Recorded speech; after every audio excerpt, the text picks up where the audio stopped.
ইতালিতে নাগরিকত্বের আবেদনের সময়সীমা 10 বছর থেকে কমিয়ে 5 বছর আনার প্রস্তাব উঠেছিল পার্লামেন্টে, তবে তা প্রত্যাখ্যাত হয়। এরপর স্বাক্ষর সংগ্রহের মাধ্যমে বিষয়টি গড়ায় আদালতে। পরে আদালত জানান বিষয়টির নিষ্পত্তি হবে গণভোটের মাধ্যমে। এমন নির্দেশের পর জনগণের সম্মতি নিতে আগামী 8 ও 9 জুন গণভোটের আয়োজন করেছে কট্টর ডানপন্থী জর্জা মেলোনি সরকার।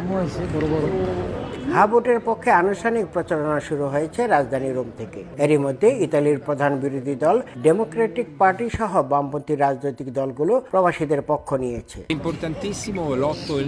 এই নির্বাচন খুবই গুরুত্বপূর্ণ। ঐক্যবদ্ধভাবে আপনারা হা ভোট দেবেন। যিনি ভোট দিতে পারেন তিনি দেবেন, আর যার ভোট নেই তিনি অন্যকে উৎসাহিত করবেন। বিজয়ী হলে আমরা একটি ভুল আইনকে সংশোধন করতে পারব।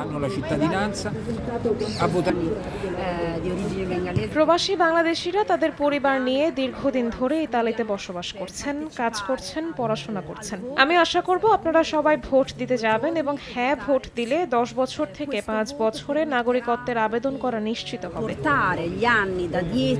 আসন্ন গণভোটে সবাইকে হা ভোট দেবার আহ্বান জানান প্রবাসী বাংলাদেশিরাও।